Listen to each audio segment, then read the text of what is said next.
साथियों, ज्योतिष शास्त्र के कुछ बहुत बुरे, कुछ बहुत दुर्योगों में से एक योग है विष दोष। जी हां, यदि जन्म पत्रिका में शनि और चंद्रमा एक साथ में विराजमान हो तो इसको विष दोष कहा जाता है।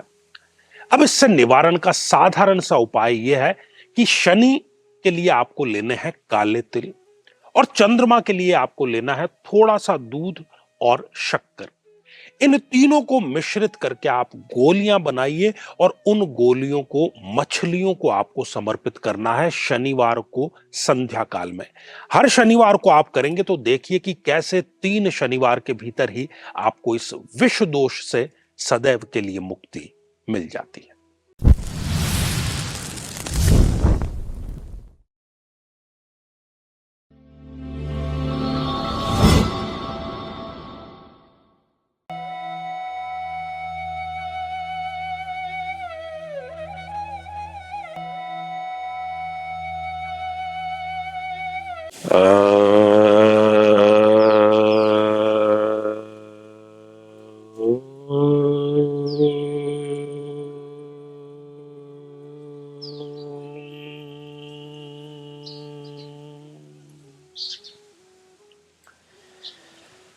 मेरे बहुत ही प्रिय और बेहद सम्मानित साथियों, हृदय की असीम गहराइयों से अभिनंदन, बहुत बहुत हार्दिक स्वागत। साथियों, जन्म पत्रिका में ऐसे कई प्रकार के दुर्योग होते हैं जो यदि व्यवस्थित रूप से अपना कार्य करें तो उनकी दशा अंतरदशा काटना किसी जातक या जातिका के लिए बेहद ही मुश्किल कार्य हो जाता है।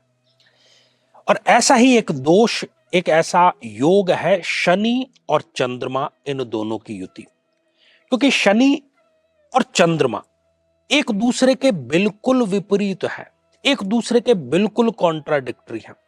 शनि का रंग आपने देखा होगा कि काला रंग है, चंद्रमा धवल है, श्वेत है, सफेद है। तो जब कभी भी जन्म पत्रिका के किसी भी भाव में यदि ये दोनों ग्रह एक साथ में युति करके बैठे हैं तो चाहे फिर चंद्रमा की दशा अंतरदशा हो या फिर शनिदेव की दशा अंतरदशा हो, दोनों में ही वो जिस भाव में बैठे हैं उस भाव से संबंधित नेगेटिव रिजल्ट देते हैं।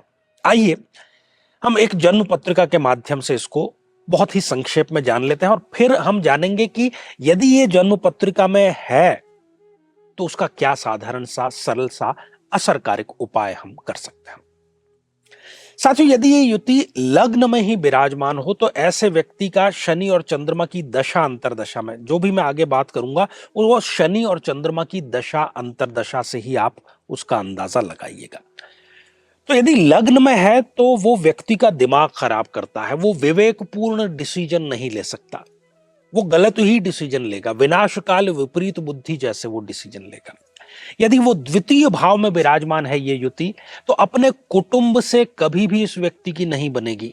ये जो विष है कुटुंब और इनके बीच में विष घोलने का कार्य करेगा, इनकी वाणी में विष घोलने का कार्य करेगा। बहुत समझदारी से चलते हुए भी ये अपनी वाणी से कहीं ना कहीं अपना स्वयं का कार्य खराब करने का कार्य करता है।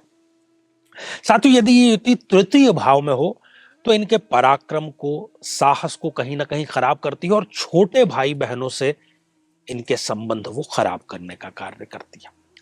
चौथे भाव में यदि हो तो माता से इनका वैमनस्य होता है या माता का सुख इनको नहीं मिल पाता। पंचम भाव में यदि हो तो संतान का सुख नहीं मिल पाता। छठे भाव में यदि हो तो शत्रु इन पर सदैव हावी ही रहते हैं।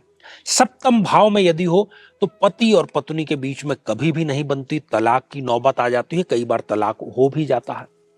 अष्टम भाव में यदि ये हो तो अपने ससुराल पक्ष से व्यक्ति की कभी नहीं बनेगी। नवम भाव में यदि हो तो भाग्य एक प्रकार से इनका रूठ करके ही रहता है। दशम भाव में यदि हो तो पिता से कभी नहीं बनेगी। एकादश भाव में यदि हो तो इनकम जो है वो ये चाहे जितनी मेहनत कर लें, यदि ये 100 रुपए कमाने के लिए मेहनत करेंगे तो हाथ में इनको 20 या 25 रुपए ही आएंगे। और द्वादश भाव में यदि विराजमान हो जाए तो विदेश में कोई बड़ा धोखा और ऐसी स्थिति बनाए रखना कि आय हमेशा कम और व्यय हमेशा अधिक इस व्यक्ति के होते हैं। ये सारी स्थितियां शनि और चंद्रमा का जो विष दोष है वो देता है। अब इसको आप टैली कर सकते हैं यदि आपकी जन्म पत्रिका में है, जैसा हमने विवरण दिया, तो हाथ कंगन को आरसी क्या। अब आते हैं समाधान के ऊपर, क्योंकि हमारा ये चैनल जो है ये समाधान पर बेस्ड है। समस्या तो है, समस्या पर डिस्कस करने से बहुत कुछ हासिल नहीं होता, कोई रास्ता जरूर मिल सकता है, कुछ कॉन्सेप्ट क्लियर हो सकते हैं, लेकिन सुख का, आनंद का आविर्भाव हमारे जीवन में समाधान पर दृष्टिपात करने से ही आएगा। तो आपको लेने हैं काले तिल, किसी भी मात्रा में आप ले सकते हैं, एक मुट्ठी लीजिए या 2 मुट्ठी लीजिए, 1 कटोरी लीजिए, कोई इसमें मायने नहीं रखता। तो काले तिल जो है वो शनिदेव का प्रतीक है। इस हमारी पृथ्वी पर काले रंग की जितनी भी वस्तुएं हैं, ज्योतिष शास्त्र ये मानता है कि उसमें शनिदेव का प्रभाव है। तो काले तिल आपको लेना है, और फिर आपको लेना है शक्कर या मिश्री आपको लेना है, और थोड़ा सा उसमें दूध मिश्रित कर लेना है।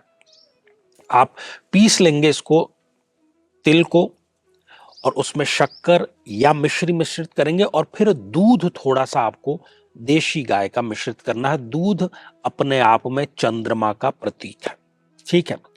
अब इसकी आपको कुछ गोलियां बनानी है।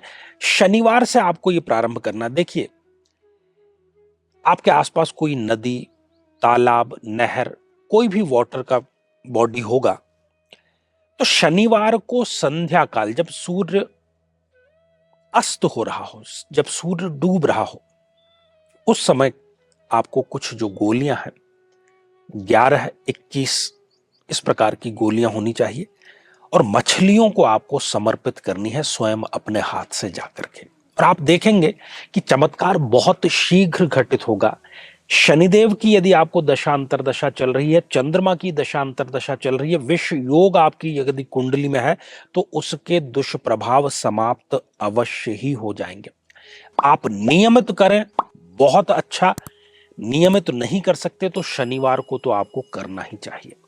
जीवन भर करेंगे तो बहुत अच्छा, लेकिन ये केवल 3 शनिवार भी आपने कर लिया तो इमीडिएटली, तात्कालिक रूप से आपको रिजल्ट इसके अवश्य ही मिलेंगे। तो जरूर आप इसको अपनाइए। मैं भी आपको ढेर सारी शुभकामनाएं देता हूं। तो आज के लिए केवल इतना ही, और इसी मंगल कामना के साथ में कि आप सभी स्वस्थ, समृद्ध और शांतिपूर्वक जीवन व्यतीत करें। नमस्कार।